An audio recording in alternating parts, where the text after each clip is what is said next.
Hi friends, welcome to daily current affairs. So January 7 and 8, 2025లో ఉన్నటువంటి current affairs చూద్దామండి. ఇందులో మనకి ఇస్రో నూతన చైర్మన్గా ఇండియన్ స్పేస్ రీసెర్చ్ ఆర్గనైజేషన్ అంటాం, భారత అంతరిక్ష పరిశోధన సంస్థ. ఇస్రోకు నూతన చైర్మన్గా డాక్టర్ వి నారాయణన్ గారు నియమితులు కావడం జరిగింది. జనవరి 14, 2025 నుండి వీరు పదవి బాధ్యతలు చేపట్టబోతున్నారు డాక్టర్ సోమనాథ్ గారి స్థానంలో. దానికి సంబంధించిన విశేషం చూద్దామండి. Brazil, Russia, India, China, south Africa. So మరి ఈ కూటమిలో, ఈ అంతర్జాతీయ సంస్థలో నూతన సభ్యదేశంగా ఇండోనేషియాని అధికారికంగా చేర్చుకోవడం జరిగిందనమాట. అఫీషియల్లీ జాయిన్ అనమాట. ఇప్పుడు Indonesia is one of the members in BRICS. And ఛత్తీస్గఢ్లోని ఒక దండకారణ్యంలో, బస్తర్ ఇలాంటి బీజాపూర్ ప్రాంతంలో సో ఏదైతే మనకి ఒక భద్రతా దళాలు నక్సలైట్ల ఏరివేత గురించి చేపట్టినటువంటి ఆపరేషన్ కగర్ పైన సో మనకు న్యూస్ అనేది ఉంది. ఆపరేషన్ కగర్ని నిలిపేయండి అని చెప్పేసి ఇక్కడ చాలామంది కూడా సో మానవకుల కార్యకర్తలు చెప్తున్నారు అనమాట. సో ఇలాంటి క్రమంలో ఆపరేషన్ కగర్ న్యూస్లో ఉందండి. ఆకులు తొడిగిన రోదసి సేద్యం అంటే మన ISRO Indian space research organisation last year అంటే మననే అంటే డిసెంబర్ 30, 2024న పిఎస్ఎల్వి C60 ద్వారా స్పేడెక్స్ అనే మిషన్ చేసిందనమాట. ఈ యొక్క స్పేడెక్స్ అనే మిషన్ అంటే స్పేస్ డాకింగ్ ఎక్స్పెరిమెంట్. ఇందులో భాగంగా అక్కడ 4వ దశలో ఏం చేశారంటే పోయం అనే ఒక సంబంధించినటువంటి ఒక పరిశోధనలో ఒక అలసంద గింజలను పెడితే అక్కడ మొలకలు వచ్చినాయి. ఆ మొలకలు అంటే ఆకులు వచ్చినాయి అనమాట. చూడండి, అందుకోసం చూడండి, ఆకులు తొడిగిన రోదసి సేద్యం. సో ఇది ఒక ఇంపార్టెంట్గా ఉందండి ఇప్పుడు మన ఇస్రో చేసిన ఘనత అనమాట. ఇక నెక్స్ట్ వచ్చేసి వివాదాస్పదమైన ఒక ప్రధానమంత్రిగా గుర్తించబడ్డాడు. అతనే కెనడా ప్రధాని, తన పదవికి రాజీనామా చేశాడు. And CBI, so central bureau of investigation, so interpole వ్యవస్థ ఎట్లయితే పనిచేస్తున్న నేపథ్యం ఉందో, ఇంటర్పోల్లో సభ్య దేశాలతో ఓకేనా ఈ యొక్క నేరస్తుల విషయంలో ఓకేనా తెలుసుకోవడానికి భారత్ పోల్ అనే ఒక దాన్ని పోర్టల్ని ప్రారంభించడం జరిగిందనమాట. నెక్స్ట్ వచ్చేసి సో అండమాన్ నికోబార్ దీవులలో ఉన్నటువంటి జరావా తెగకు చెందిన 19 మందికి ఫస్ట్ టైం అనమాట సో మనకి ఓటర్ కార్డ్ని మన భారత ప్రభుత్వం ఇవ్వడం జరిగింది. ఇది ప్రధానమైనటువంటి అంశాలండి. వీటిపై మనం 1 by 1 మనం డిస్కస్ చేసుకునే ప్రయత్నం అయితే చేద్దామండి. మరి ఇందులో ప్రధానమైనటువంటి అంశాలు చూసినట్లయితే ఇక్కడ ఇస్రో చైర్మన్ అండి. ఎవరండి ఇస్రో చైర్మన్? ఎవరు వచ్చారంటే ఇక్కడ డాక్టర్ వి నారాయణన్. సో మరి ఇండియన్ స్పేస్ రీసెర్చ్ ఆర్గనైజేషన్కి కొత్త చైర్మన్ ఎవరు వచ్చారంటే డాక్టర్ వి నారాయణన్ రావడం జరిగింది. సో వీరు ఎప్పటి నుండి పదవి బాధ్యతలు చేపట్టబోతున్నారంటే జనవరి 14, 2025 నుండి వీరు ఒక పదవి బాధ్యతలు చేపడుతున్నారు డాక్టర్ వి నారాయణన్ గారండి. ఓకేనా మై డియర్ ఫ్రెండ్స్, వీరు డాక్టర్ వి నారాయణన్ గారు ఎవరి స్థానంలో రాబోతున్నారంటే డాక్టర్ సోమనాథ్ గారి స్థానంలో వీరు రాబోతున్నారు. డాక్టర్ వి నారాయణన్ గారు, సోమనాథ్ గారు ఇస్రోకి 9వ చైర్మన్ అయితే డాక్టర్ నారాయణన్ ఇప్పుడు 10వ చైర్మన్ కాబోతున్నారు అనమాట. సో మరి భారత ప్రధాని నేతృత్వంలో ఉన్నటువంటి క్యాబినెట్ కమిటీ అంది అపాయింట్మెంట్స్ అంటాం. క్యాబినెట్ నియామకాల కమిటీ సో డాక్టర్ వి నారాయణన్ని ఎంపిక చేయడం జరిగింది ఈ యొక్క ఇస్రో చైర్మన్గా. మరి ఇంకొక విషయం గమనించాలండి ఇక్కడ. మరి ఏంటి ఇక్కడ ఇస్రో చైర్మన్గా వి నారాయణ ఉన్నారు. మరి వీరు ఈ పదవి బాధ్యతలు చేపట్టడానికి ముందు ప్రజెంట్ ఎక్కడ పనిచేస్తున్నారంటే వీరు ఇస్రోలోని ఒక అనుబంధ సంస్థలో ఇస్రోకి చెందిన ఒక అనుబంధ సంస్థ అయినటువంటి దాని కింద అంటే ఇస్రోకి చెందినటువంటి సంస్థ అయినటువంటి LPSC అంటారండి. LPSCలో పనిచేస్తున్నారు డైరెక్టర్గా. LPSC అంటే అర్థం ఏంటంటే ఇక్కడ లిక్విడ్ ప్రొపల్షన్ అంటే రాకెట్లకు సంబంధించినటువంటి వాహక నౌకలకు సంబంధించినటువంటి ఒక కార్యక్రమంలో భాగస్వామ్య సంస్థ అనమాట LPSC. Liquid propulsion system centre అంటారండి. Liquid propulsion system centre. So ఇందులో మీరు పనిచేయడం జరుగుతుంది అనమాట. అంతేకాదండి మరి డాక్టర్ వి నారాయణ గారు అయితే సో మరి GSLV అంటే ఇట్లా జియో సింక్రనస్ ఒక లాంచ్ వెహికల్ అని చెప్పేసి అంటాం. GSLV Mark 2 అండ్ Mark 3 ఈ సంబంధించినటువంటి రాకెట్స్ అభివృద్ధిలో కూడా చోదక వ్యవస్థలు కూడా తనదైన పాత్రను పోషించడం జరిగింది. చంద్రయాన్ 2 మరియు 3 అండి. చంద్రయాన్ 3 మన ఇస్రో ఎంతో ప్రతిష్టాత్మకంగా చేపట్టినటువంటి ఈ ప్రాజెక్టులో కూడా ఒక చోదక వ్యవస్థలో ఈ యొక్క ఎంతో క్రియాశీలకమైన పాత్రను పోషించాడు సో మన డాక్టర్ వి నారాయణన్ గారు అనమాట. అంతేకాకుండా డాక్టర్ వి నారాయణ గారు సో మరి మరొక విషయం అంటే ఇక్కడ మనం ఒక సూర్యుని అధ్యయనం చేయడానికి మనం ఆదిత్య L1 మిషన్ ప్రయోగించడం జరిగింది. ఆదిత్య L1 సెప్టెంబర్ 2023 ప్రయోగించినటువంటి సెప్టెంబర్ 2 2023 ఆదిత్య 11 మిషన్ మన ఇస్రో ప్రయోగిస్తే అది మనకు జనవరి 6 2024 సో మరి ఒక లాంగ్ రేంజ్ పాయింట్కి చేరింది. ఈ యొక్క సూర్యుడి దగ్గర ఉన్నటువంటి ఒక ఊహాజనితమైనటువంటి లాంగ్ రేంజ్ పాయింట్కి చేరింది. సో ఇలాంటి నేపథ్యంలో ఈ ఆదిత్య 11 మిషన్లో కూడా వీరు క్రియాశీలకమైన పాత్ర పోషించారు డాక్టర్ వి నారాయణ గారు అనమాట. అంటే చంద్రయాన్ 2 చంద్రయాన్ 3 ఆదిత్య 11 ప్రయోగాల్లో వీరు తనదైన పాత్రను పోషించారు డాక్టర్ వి నారాయణ గారు. వీరు మరి తమిళనాడులోని కన్యాకుమారికి చెందినవారండి. కన్యాకుమారి అంటే మన న్యూస్లో ఉంది, ఈ మధ్యనే గాజు వంతెన స్టార్ట్ అయింది అక్కడ. సో మరి 77 మీటర్ల గాజు వంతెన అక్కడ కన్యాకుమారిలో వీరు జన్మించడం జరిగింది డాక్టర్ వి నారాయణ గారు. మరొక విషయం ఏంటంటే వీరు ఐఐటి ఖరగ్పూర్ నుండి విద్యాభ్యాసం అంటే ఇక్కడ పర్టికులర్గా ఉన్నత అంటే హయ్యర్ ఎడ్యుకేషన్ వారు ఎక్కడ చేయడం జరిగిందంటే ఐఐటి ఖరగ్పూర్ అండి. మన భారతదేశంలో ఫస్ట్ ఐఐటిగా ఎంతో గుర్తించబడింది ఐఐటి ఖరగ్పూర్. అక్కడే మనకి వీరు ఎంటెక్ విద్యను కూడా పూర్తి చేసుకోవడం జరిగింది అనమాట. అంతేకాకుండా ఏరోస్పేస్లో వీరు పిహెచ్డి డిగ్రీని డాక్టరేట్ డిగ్రీని వీరు పొందడం జరిగింది. సో ఎవరండి ఎవరండి ఇక్కడ డాక్టర్ వి నారాయణ గారు. అసలు ఇన్ని విషయాలు సో మనం నేర్చుకోవాల్సిన అవసరం ఉంటుందండి. ఓన్లీ సో మనకి ఇక్కడ ISRO chairman doctor V Narayana గారు వచ్చారంటే ఇన్ని విషయాలపైన మనం చూసుకోవాల్సినటువంటి అవసరం అనేది ఉంటుంది. మరి ఇంకా స్టాక్ ఇన్ఫర్మేషన్ కూడా కొంచెం ఇంపార్టెంట్గా ఉంటుంది. ఇస్రోకు ప్రజెంట్ చైర్మన్ ఎవరని చెప్పేసి అంటే వారు ఎస్ సోమనాథ్ గారు ఇస్రో ప్రజెంట్ చైర్మన్. అది మనం ఇంతలో డిస్కస్ చేసినాం. అంటే జనవరి 14న వీరు రాబోతున్న నారాయణ గారు. మరి ఇస్రో ఇంకా స్టాక్ జీకే ఇన్ఫర్మేషన్లో మనం చూస్తే ఇస్రో ఏ ఇయర్లో ఏర్పాటు చేశారంటే 1969లో ఏర్పాటు చేశారు.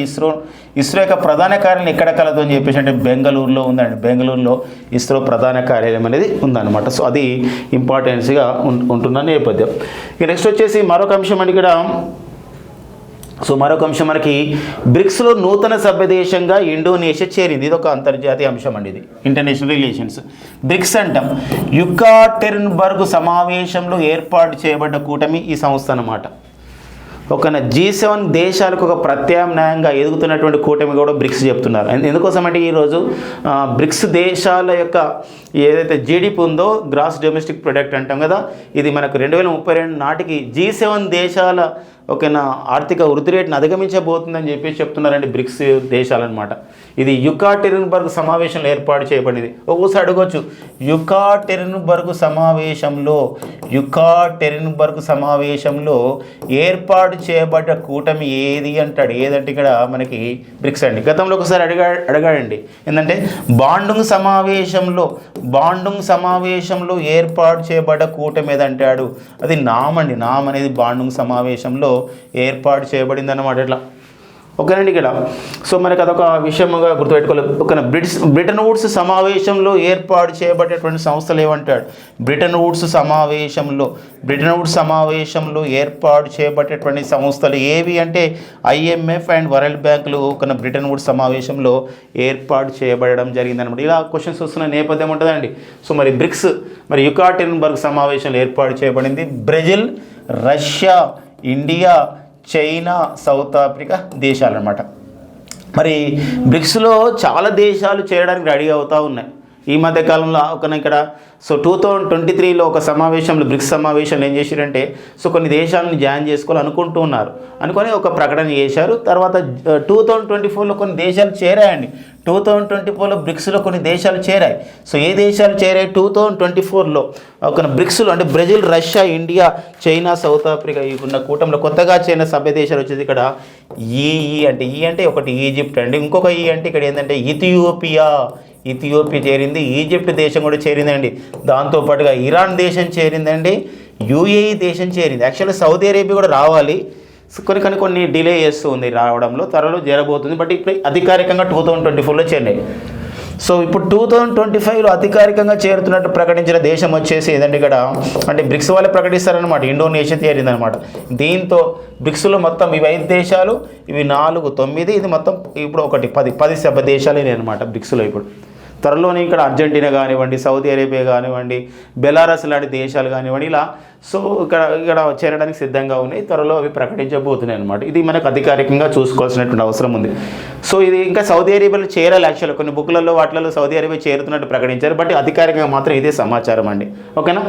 ఎవరు ప్రకటిస్తారు ఈ చేరుతున్నట్లు ప్రకటించారంటే ఇప్పుడు 2025లో ఈ బ్రిక్స్కి అధ్యక్ష హోదాలో ఉన్న దేశం ఏదంటే బ్రెజిల్ అనమాట. బ్రెజిల్ దీన్ని అధికారికంగా ధృవీకరించడం జరిగింది అనమాట. ఓకేనండి. సో క్లారిటీ ఇన్ఫర్మేషన్ అనమాట. ఓకేనా, అది ఇంపార్టెంట్గా చూసుకోవాల్సిన అవసరం ఉంది. ఇప్పుడు ఇండోనేషియా వచ్చింది కాబట్టి ఇండోనేషియా పైన ఒక విషయం ఉందండి. ఏముందంటే ఇక్కడ ఇండోనేషియా ప్రపంచంలోనే జనాభాలో 4వ స్థానం గల దేశం Indonesia.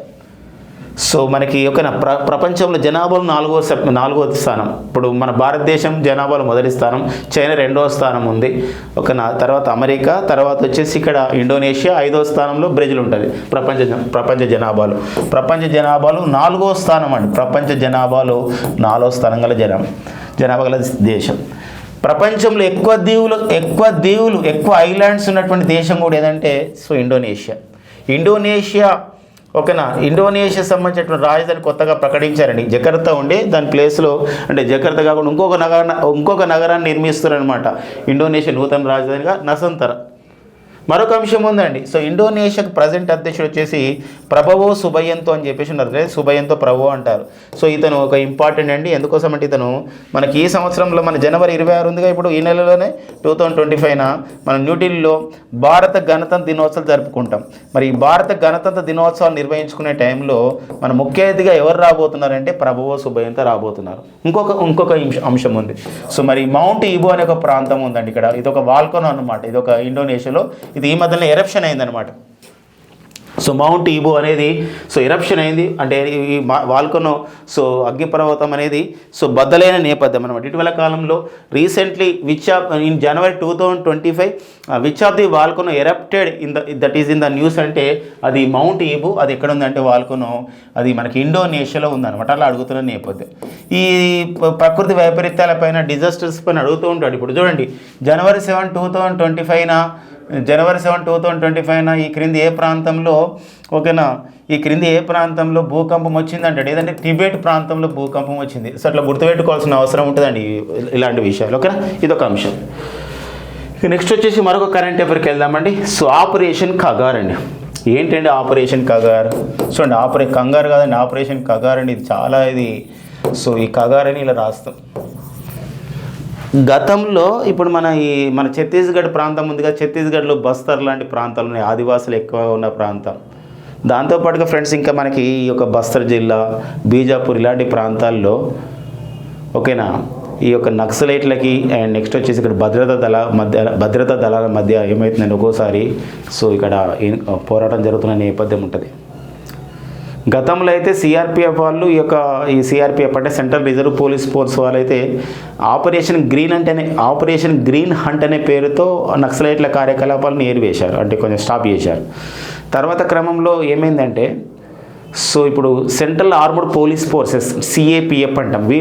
Central armoured police forces అంటే సాయుధ బలగాలని కలిసి ఏం చేస్తున్నాయంటే అక్కడ ఒక డిస్ట్రిక్ట్ సెక్యూరిటీ గార్డ్స్ అని చెప్పేసి డిస్ట్రిక్ట్ పోలీస్ గార్డ్స్, లోకల్ పోలీసులు వీరందరూ కలిసి ఏం చేస్తారంటే మళ్ళీ నక్సలైట్ల కార్యకలాపాలు లేకుండా చేస్తారు. అలాంటి క్రమంలో న్యూస్లో ఉంది. ఇప్పుడు ఛత్తీస్గఢ్లోని బీజాపూర్ లాంటి ప్రాంతాల్లో ఏమైందంటే ఒక నక్సలైట్లు మరి పోలీసులు ప్రయాణిస్తున్నటువంటి వాహనం పైన ఈ యొక్క RDX ద్వారా దాడి చేయడం జరిగింది, కొంతమంది మరణించడం జరిగిందనమాట. అలాంటి క్రమంలోనే ఇప్పుడు ఇది ఇలా నక్సలైట్ల ఏరివేతకు వచ్చి ఇప్పుడు ఛత్తీస్గఢ్లో నిర్వహిస్తున్న కార్యక్రమం ఏదండి ఆపరేషన్ కగార్. ఈ మధ్య కాలంలో 2024లో కేంద్ర హోంశాఖ ఒకటి ప్రకటించింది. 2026 సంవత్సరం నాటికి మన భారతదేశంలో ఈ నక్సలైట్ల కార్యకలాపాలని మేము స్టాప్ ఆపేస్తామని చెప్పేసి మొత్తం కూడా లేకుండా చేస్తామని చెప్పడం జరిగింది. ఇలాంటి క్రమంలో ఆపరేషన్ కగార్ మరింతగా స్పీడ్ పెంచుకుందనమాట. ఆ క్రమంలో బీజాపూర్లో ఆ ఇన్సిడెంట్ జరిగింది కాబట్టి ఆపరేషన్ కగార్ న్యూస్లో ఉంది. ఎలా అడగవచ్చు అంటే జనవరి 2025లో ఛత్తీస్గఢ్లోని బీజాపూర్ ప్రాంతంలో మరి నక్సలైట్ల ఏరివేత కార్యక్రమంలో భాగంగా బీజాపూర్లో పోలీసులు ప్రయాణిస్తున్నటువంటి వాహనం పైన ఈ RDX లేదా ఇంప్రూవైజ్డ్ ఎక్స్ప్లోజివ్ డివైజ్ అంటారు, IED దాడి జరిగింది. అయితే ఈ సెంట్రల్ ఆర్మర్డ్ పోలీస్ ఫోర్సెస్ వాళ్ళు ఈ నక్సలైట్ల ఏరివేత కార్యక్రమం గురించి పెట్టిన పేరంటే ఇది ఆపరేషన్ కగార్ అండి. గతంలో అడిగాడు అనమాట, ఆపరేషన్ గ్రీన్ హంట్ పైన ఇలానే అడగడం జరిగింది. ఆ పాయింట్ కొంచెం గుర్తుపెట్టుకోవాల్సిన అవసరం ఉంటుందండి. ఆకులు తొడిగిన రోదసి సేద్యం అండి. ఇది చాలా చాలా మస్తు, ఈనాడు పేపర్లు ఇచ్చేయండి మస్తు. ఇది ఒక గూస్ బంప్స్ లాంటిది అనమాట. ఇది ఆకులు తొడిగిన ఎగ్జామ్ గురించే కాదు, ఇది మన ఒక శాస్త్ర సాంకేతిక పరిజ్ఞానాన్ని ఒక అభివృద్ధి చేస్తున్నటువంటి దేశంగా ఈరోజు ప్రపంచంలోని అత్యున్నతమైనటువంటి శాస్త్ర సాంకేతిక పరిజ్ఞానం ఒకటి గల దేశాలుగా మనం ఈరోజు ఉన్నామంటే స్పేస్ టెక్నాలజీ అంటే మన ఇస్రో కూడా ఎంతో కృషి చేస్తుంది. అందులో ఫ్రెండ్స్ మనందరికీ తెలుసండి, డిసెంబర్ 30, 2024న మన ఇస్రో, మన ఇండియన్ స్పేస్ రీసెర్చ్ ఆర్గనైజేషన్ వాళ్ళు సతీష్ ధావన్ స్పేస్ సెంటర్లోని ఒక మొదటి లాంచింగ్ ప్యాడ్ అంటారండి, మొదటి లాంచ్ ప్యాడ్ అనమాట, మొదటి ప్రయోగ వేదిక. మొత్తం 3 ప్రయోగ వేదికలు ఉంటాయి. మొదటి ప్రయోగ వేదిక నుండి ఏం చేశారండి, ఇక్కడ పిఎస్ఎల్వి అండి, పిఎస్ఎల్వి C60 ద్వారా స్పేడెక్స్ అనే ఒక మిషన్ పంపించారు. స్పేడెక్స్ అంటారండి. వాట్ ఈజ్ స్పేడెక్స్ అండి? Space docking experiment. స్పేడెక్స్ అంటే స్పేస్ డాకింగ్ అంటే కలపడం అని అర్థం వస్తుందండి.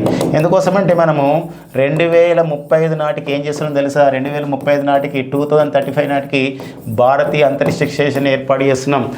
ఇంటర్నేషనల్ స్పేస్ స్టేషన్ ఎట్లా ఉందో, చైనా వాళ్ళకి మనకి అది తియాంగాంగ్ అనే ఒక స్పేస్ స్టేషన్ ఎట్లా ఉందో, అమెరికా, కెనడా ఇలాంటి దేశాలకి ఇంటర్నేషనల్ స్పేస్ స్టేషన్ ఎట్లా ఉందో, మనం కూడా 2035 నాటికి భారతీయ అంతరిక్ష స్టేషన్ ఏర్పాటు చేస్తున్నాం. ఈ క్రమంలోనే ఈ ప్రయోగం ఉపయోగపడుతుంది అనమాట, స్పేస్ డాకింగ్ ఎక్స్పెరిమెంట్. దీనిలో భాగంగా 4వ దశలో పోయం అని చెప్పేసి ఇంకొక సంబంధించినటువంటి దాన్ని ఒక కార్యక్రమాన్ని ఏర్పాటు చేసాం. ఈ పోయంలో ఈ క్రాప్ అనే విధానం ద్వారా అక్కడ అలసంద గింజలను పెట్టాం. ఈ అలసంద గింజలు పెడితే అవి ఏమైనాయంటే ఆకులు తొడిగిందనమాట. అంటే అక్కడ అది దానికి ఏమైందంటే ఒక ఏనుకుంది అంటే ఇక్కడ అంకురం వచ్చేసి వెంటనే మనకి అక్కడ ఏం జరిగిందండి, మనకి ఆకులు కూడా వచ్చాయి. ఒక గొప్ప విషయంగా మనకుందండి. ఇది అలసంద అంటారు, బొంబారు గింజలు మొలకెత్తడం జరిగిందనమాట. దీన్ని మనం స్పేడెక్స్లో భాగంగా దీన్ని ఇట్లా అభివృద్ధి చేయడం అయితే జరిగింది. చాలా మనకి ఎగ్జామినేషన్లో ఇది అడిగే అంశం ఉంటుందండి.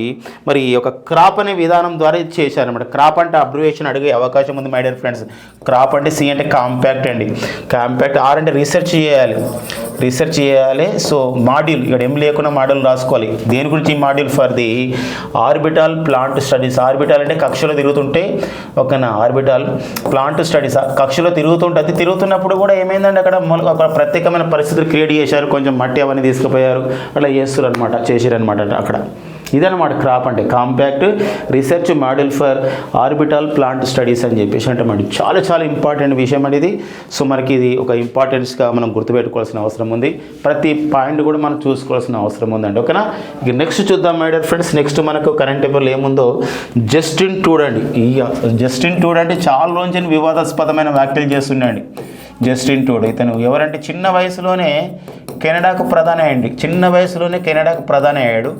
అంటే 2015లోనే కెనడాకు ప్రధానిగా పనిచేస్తున్నాడు అప్పటి నుంచి అని. ఇతను లిబరల్ పార్టీకి చెందినవాడు. సో మరి ఇతను కొన్ని కాంట్రవర్షియల్ స్టేట్మెంట్స్ ఇచ్చాడు, పర్టికులర్గా మన భారతదేశం పైన. ఎందుకోసం 2023లో జూన్లో ఇక్కడ కెనడాలో ఒక సర్రీ అనే ప్రాంతం ఉంటుంది. ఈ ప్రాంతంలో ఖలిస్తాన్ వేర్పాటువాది అంటే ఖలిస్తాన్ ప్రాంతం, పంజాబ్ ప్రాంతం ప్రత్యేకమైన దేశం కావాలని పోరాటం చేస్తున్న సంస్థ ఇది. ఖలిస్తాన్ ఏర్పాటువాది అనమాట. వేర్పాటువాది అంటే ఖలిస్తాన్ కావాలని అతను చూస్తున్నాడు. అతని పేరు వచ్చేసి ఏం పేరు అంటే, అతని పేరు హర్దీప్ సింగ్ నిజ్జర్ అండి. ఎవరు? హర్దీప్ సింగ్ నిజ్జర్. ఇతను చంపివేయబడ్డాడు. ఓకేనండి, చంపివేయబడ్డాడు. ఎవరు చంపేశారో తెలియదు. కానీ ఇతను ఏం చేసిందంటే 2023లో నవంబర్లో మన భారతదేశంలో, మన న్యూఢిల్లీలో 18వ G20 సమావేశం జరుగుతుందన్నమాట. జరిగినప్పుడు ఇతను ఒక అతిథిగా వచ్చాడు, ఒక గెస్ట్గా వచ్చి. సో ఏం చేసిండంటే, ఈ యొక్క కెనడాలో ఇట్లా జరిగింది, సర్రీ ప్రాంతంలో హర్దీప్ సింగ్ నిజ్జర్ హత్య, దీని వెనకాల భారత్ కుట్ర ఉందని చెప్పేసి ఒక వివాదాస్పద వ్యాఖ్యలు చేశారు. వెంటనే భారత్ మరియు కెనడా దేశాల మధ్య దౌత్య సంబంధాలు బలహీనంకెళ్ళాయి.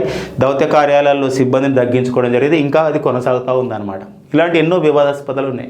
అందుకే ఇప్పుడు డొనాల్డ్ ట్రంప్ అమెరికా అధ్యక్షుడిగా, ఇప్పుడు అమెరికాకు 47వ అధ్యక్షుడిగా ఎన్నికయ్యాడు. ఇప్పుడు జనవరి 20, 2020 పైన ప్రమాణ స్వీకారం చేయబోతున్నాడు కదా. అతను ఏమంటున్నాడంటే, కెనడాను మన అమెరికా దేశంలో ఒక 51వ రాష్ట్రంగా చేర్చుకుంటామని చెప్తున్న నేపథ్యం ఉందన్నమాట. ఇది వివాదాస్పదం అవుతుంది. ఇలాంటి నేపథ్యంలో ఇట్లా కెనడా ప్రధానమంత్రి అన్ని రకాలుగా అతనిపైన కొన్ని కాంట్రవర్షియల్ స్టేట్మెంట్ వచ్చేసరికి తన పదవికి రాజీనామా చేయడం జరిగిందనమాట. లిబరల్ పార్టీకి రాజీనామా చేశారు. కెనడా ప్రధానమంత్రి కూడా రిజైన్ చేసిండు అనమాట. ఇప్పుడు కొత్త ప్రధాని ఎవరన్నా రాబోతున్నారు. అందులో కొత్త ప్రధానిలో మార్క్ కార్నీ కానీ లీ బ్లాంక్ కానీ ఇద్దరిట్లో ఎవరో ఒకరు అవుతారు. వచ్చినాక మనం వారిపైన డిస్కస్ చేద్దామండి. ఓకేనా? అది పాయింట్. ఓకే, నెక్స్ట్ చూద్దాం. భారత్ పోల్ ప్రారంభమని ఇచ్చాడండి. భారత్ పోల్. ఇంటర్పోల్ తెలుసు. ఏంది భారత్ పోల్ అంటే? ఇంటర్పోల్ ఉంది కాబట్టి ఇంటర్పోల్తో ఎట్లయితుందో ఇప్పుడు ఇంటర్పోల్ అంటాం. ప్రపంచవ్యాప్తంగా నేరస్తులని ఒక పట్టుకోవడానికి తోడ్పాటు అందిస్తున్న సంస్థ ఇంటర్పోల్ సంస్థ అంటారు. 1923లో ఫ్రాన్స్లోని లయన్స్లో ఏర్పాటు చేయబడేటువంటి సంస్థ ఇంటర్పోల్ అండి. ఫ్రాన్స్లోని లయన్స్లో ఏర్పాటు చేయడం జరిగింది. మరి ఇంటర్పోల్లో 190 దేశాలు ఉన్నాయి. అంటే నేరస్తులను పట్టుకోవడానికి ఒక దేశం పైన ఇట్లా రెడ్ కార్నర్ నోటీసులు అందిస్తూ ఉంటుంది. మన దేశం కూడా అట్లే కాదు. మన దేశంలో ఎవరైతే నేరస్తులు ఉన్నారో వివిధ దేశాలకు వెళ్ళిన వాళ్ళు లేదా వివిధ దేశాల నేరస్తులు మన దేశానికి వచ్చినప్పుడు ఇట్లా తోడ్పాటును అందించడానికి మన central bureau of the investigation వాళ్ళు ఏం చేశారంటే ఒక పోర్టల్ ప్రారంభించారు. ఆ పోర్టలే Bharatpol. Bharatpol Interpol లాగా భారత్ పోల్. దీన్ని ఎవరు ప్రారంభించడం జరిగిందంటే కేంద్ర హోంశాఖ మంత్రి అయినటువంటి అమిత్ షా గారు దీన్ని ప్రారంభించడం జరిగిందండి. సో ఆ పాయింట్ గుర్తుపెట్టుకోండి.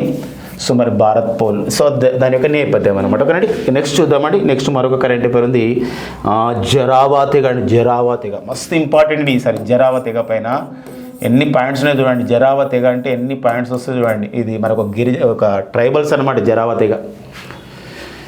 ఈ జరావా తెగ ఎక్కడ ఉంటుందంటే ఎందుకు న్యూస్లో ఉందో చూద్దాము. ఎందుకు న్యూస్లో ఉందంటే జరావా తెగకు చెందిన 19 మందికి మన భారత ప్రభుత్వము ఏం చేసిందంటే ఎపిక్ కార్డ్స్ అంటారు. అంటే ఓటర్ గుర్తింపు కార్డులు ఇచ్చిందండి. ఓటర్ కార్డులు అంటారు. ఓటర్ గుర్తింపు కార్డులు అంటారు. అంటే ఓటు వేయడానికి ఎలిజిబుల్ అనమాట. 18 సంవత్సరాలు నిన్న వాళ్ళకి ఇట్లా ఇస్తారు ఓటర్ గుర్తింపు కార్డులు. ఇంతవరకు లేకుండానమాట. ఫస్ట్ టైం ఇట్లా ఇచ్చారు ఓటర్ గుర్తింపు కార్డులు. ఎవరు ఇచ్చారు? మన భారత ఎన్నికల సంఘం ఇచ్చింది. అంటే నేషనల్ ఎలక్షన్ కమిషన్ ఇచ్చింది. అంటే ఇది ఎక్కడ ఉన్నారు వీళ్ళు?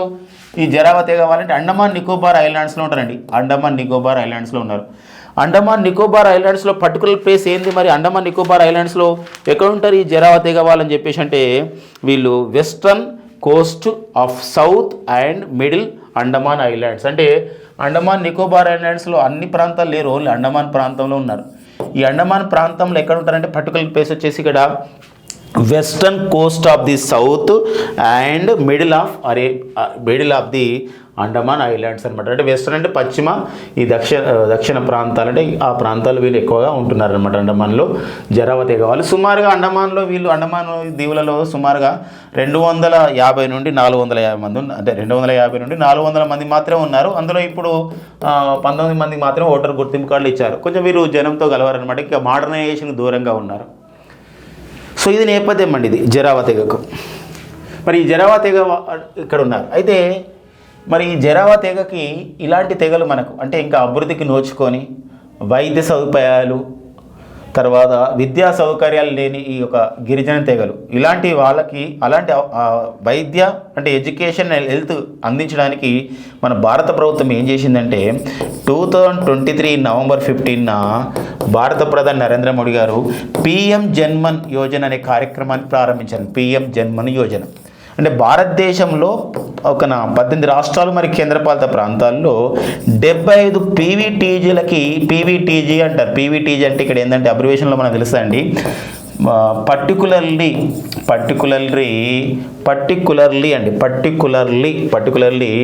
వల్నరబుల్ అంటే దుర్బలమైన జీవితం ఉంటుంది అనమాట.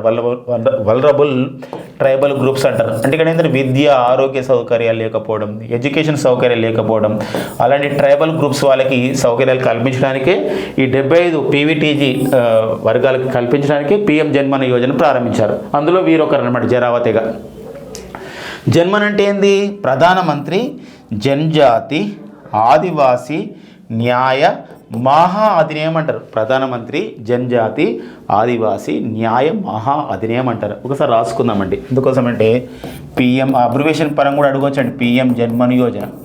పిఎం జన్మన్ యోజన దేనికి సంబంధించింది అంటారంటే గిరిజనుల అభివృద్ధి గురించి. గిరిజనుల్లో ఏ సౌకర్యం గిరిజనుల ప్రాంతాల్లో ఏ సౌకర్యాలు కల్పించాలి? ఎడ్యుకేషన్ సౌకర్యాలు అంటే ఇక్కడ విద్యా సౌకర్యాలు కల్పించాలి. అండ్ హెల్త్ అంటే ఇక్కడ ఆరోగ్య సదుపాయాలు కల్పించాలి. అన్ని గిరిజన తెగలా కాదు. మన దేశంలో అయితే 2011 జనాభా లెక్కల ప్రకారం 705 గిరిజన తెగలు ఉన్నాయి. 2011 జనాభా లెక్కల ప్రకారం మన దేశంలో 705 గిరిజన తెగలు ఉన్నాయి. అందరికి కాదు. ఎంతమందికి? 75 గిరిజన తెగలండి. 75. వాళ్ళని ఏమంటున్నారు? పీవీటీజీ అంటారు. పీవీటీజీ అంటే ఏంటి? ఇంతనుకో చెప్పుకున్నాం. పర్టికులర్లీ వల్నరబుల్ ట్రైబల్ గ్రూప్స్ అని చెప్పేసి అన్నాం, ట్రైబల్ గ్రూప్స్ అని చెప్పేసి అంటున్నామండి. మరొక విషయం ఇక్కడ మరి పిఎం వీళ్ళకి సౌకర్యాలు కల్పిస్తున్నాం. మరి పిఎం జన్మన్ అంటే ఏంది ఇక్కడ? జన్మన్ అంటే ఇక్కడ సో పిఎం అంటే ప్రధానమంత్రి, జన్మన్ అంటే జన్జాతి ఆదివాసీలు అండి. వీళ్ళు ఆదివాసీ, వాళ్ళకి న్యాయం అందించాలి. న్యాయ ఏమంటే ఏ అంటే అధినేయం అని చెప్పేసి అంటే అధినేయం అండి. ఇదన్నమాట. ఈ కార్యక్రమాన్ని ఎప్పుడు ప్రారంభించారు? నవంబర్ 15, 2023 ప్రారంభించారు. ఏంది స్పెషాలిటీ నవంబర్ 15 అంటే? బిర్సా ముండా గారి జయంతి అండి. మనకి గిరిజనుల సంక్షేమానికి కృషి చేసిన, పోరాటం చేసిన గొప్ప వ్యక్తి బిర్సా ముండా. వారి యొక్క జయంతిని నవంబర్ 15 మనం ఎలా జరుపుకుంటామంటే జనజాతీయ గౌరవ దినోత్సవంగా, నేషనల్ ట్రైబల్ ఫ్రైడేగా జరుపుకోవడం జరుగుతుంది. ఈ పిఎం జన్మన్ యోజనని నవంబర్ 15, 2023 జార్ఖండ్లో ప్రారంభించడం జరిగిందనమాట. అప్పుడు అది దీని యొక్క నేపథ్యం. ఇలా ఎన్ని అంశాలు డిస్కస్ చేసుకున్నాం కదండి. సో ఇది ఈరోజు అంటే నిన్న ఈ రోజున ముఖ్యమైన కరెంట్ అఫైర్స్ అండి. ఇంకేమైనా 1-2 కరెంట్ అఫైర్స్ మిగిలిపోయినా ఏమైనా ఉన్నా ఒక ఇంపార్టెంట్ అనిపించినప్పుడు మళ్ళీ మనం ఖచ్చితంగా డిస్కస్ చేసుకునే ప్రయత్నం చేద్దామండి. Thank you friends and all the best.